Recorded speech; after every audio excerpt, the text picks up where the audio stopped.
Welcome at MX5 Info. The Mazda 6 cruise control system is a low-cost alternative for the original system that we know of the NA and NB generation of the Miata. In this video we will have a look at the wiring for it on a Miata, an MX5 or Yunos Roadster. I am installing the system in my European spec left-hand drive NB2 MX5. The Mazda 6 cruise control unit will use the location that Mazda reserved for the original actuator. Here we have the original vacuum operated actuator on the left and the Mazda 6 unit on the right. The difference in cable length is caused by the fact that the original actuator interacts with the gas pedal, whereas the Mazda 6 unit cable goes directly to the throttle body. This Mazda 6 unit combines the functions of the cruise control module and the vacuum actuator that we know from the NA and NB Miata. Instead of using vacuum from the engine, it uses a servo motor to control the tension on the actuator cable. According to Mazda, this system is smoother, more exact and easier to maintain.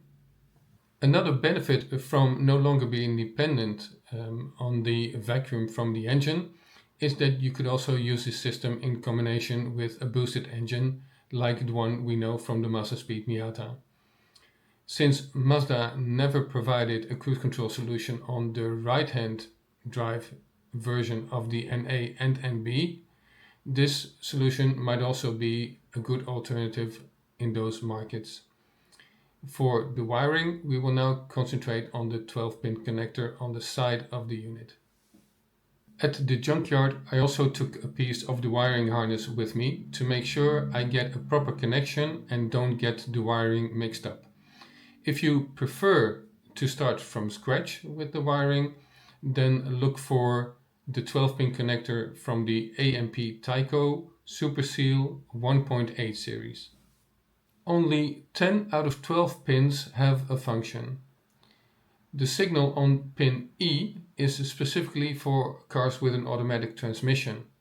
It expects a signal from the Mazda 6 ECU that we don't have. On the Miata cruise control modules there is an identical signal, but in that case it comes from the transmission control module.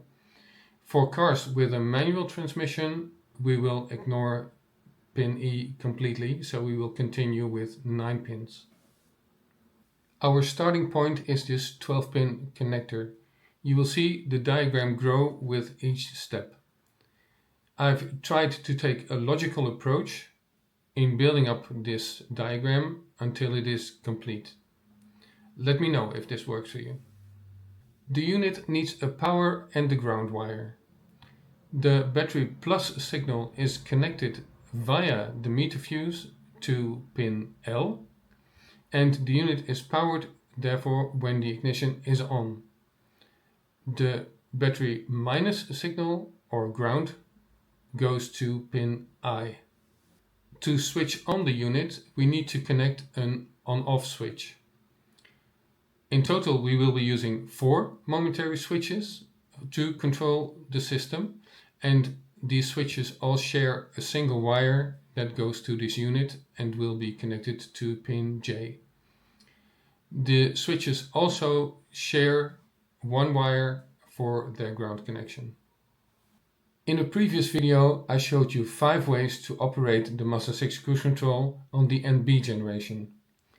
You can choose the one you like best. On the NA generation you need to be looking at switches that can be placed behind the steering wheel because there's no clock spring to support it. So you might end up placing switches on the steering column covers. If you want confirmation after pressing the on-off switch, you can wire in a cruise main indicator bulb or LED. The signal on pin H provides power to the bulb, and the other side of the bulb or LED will then have to be connected to ground in order for the light to illuminate. Our next step is clutch related. Your car already has a clutch switch. This one is located directly above the clutch pedal. The ECU is monitoring the signal from this clutch switch. You don't need to replace this clutch switch because it is compatible with the Mazda 6 system. What you need to do is connect the signal from the clutch switch with pin F on the unit. That way the system knows if the clutch is depressed or not. This is the clutch switch that was used on the NA and NB Miata and some other Mazdas. There are many ways to splice into the white and green wire. It all depends on your personal preferences. I like to use additional connectors, original connectors, to make sure that I can make a reversible change to the wiring. This way it's more convenient and it does not affect the original wires on the car. The system also would like to know when you are using the brakes. Cars without cruise control have a switch that provides power to the brake lights when you use the brake pedal. The power comes from the stop fuse. Cars with cruise control have a different brake switch. Suitable switches have two sides. One side is normally open and the other side is normally closed. This also means we have to replace the current brake switch. The cruise control unit will monitor both signals. If one of the connections is open, the other connection must be closed. Otherwise, we have a problem.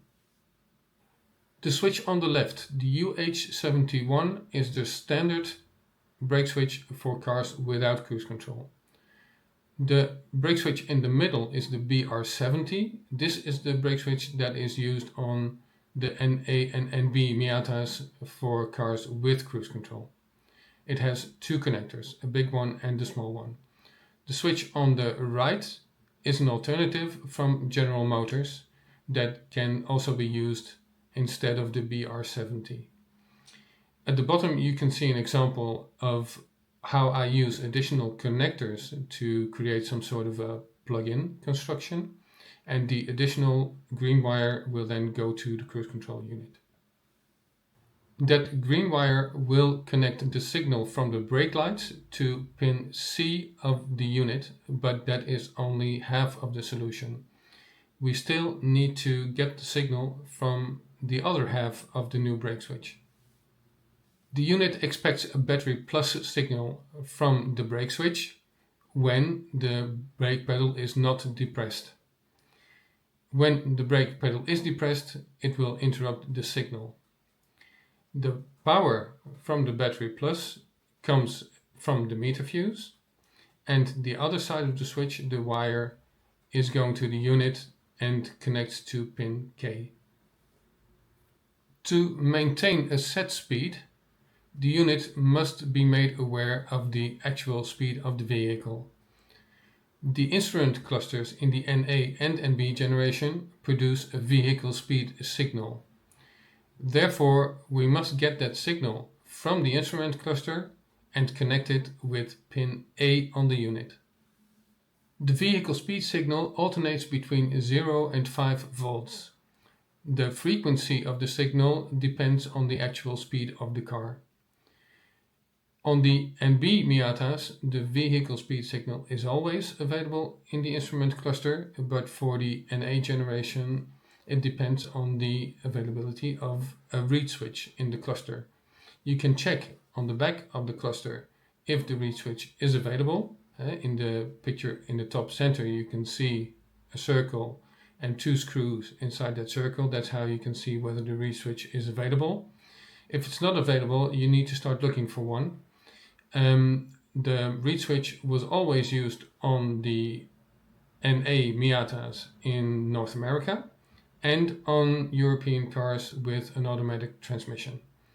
So worst case, you will have to find that reed switch or potentially even buy an instrument cluster that has the reed switch in it. In case you want some visual confirmation when the cruise control system is active, you can add a cruise set indicator. If you are lucky, you have a spare bulb in the instrument cluster. These are some examples of what I've used earlier. The hold indicator is reserved for cars with an automatic transmission. So on cars with a manual transmission, actually this bulb is not in use and we can use it as the cruise set indicator.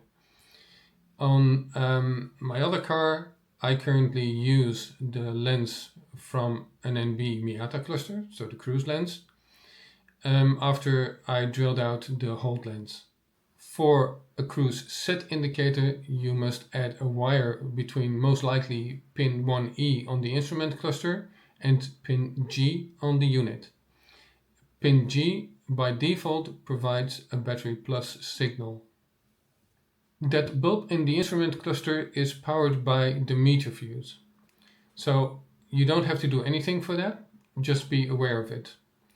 The signal from the unit is also a battery plus signal, so both being active, it means that the bulb will stay dimmed. It will not light up. It will only light up when the unit pulls that signal to ground, and that is what is happening when the cruise control is active. And the bulb is also used during diagnostics. Since the complete instrument cluster is powered by the meter fuse, you have easy access to that signal via a connector on the back of the instrument cluster. It is the black and yellow wire. I recommend to splice into that wire to connect it with the pin L of the unit and with the new side of the brake switch. Now going back to the position of the cruise main light. The system can do without, but it might be convenient if you have it. One of the members in a Dutch MX5 group implemented this idea. It uses a bicolor LED. The LED will turn orange when the cruise main is on and will turn green when the cruise is set, so when the system is active. In this cluster, pin 1B was a dead-end street, so he carefully soldered in a wire that allows him to bring 12 volt signal to the LED when the cruise main is on. I might do something similar, or I will just start with a single indicator when the cruise control is set.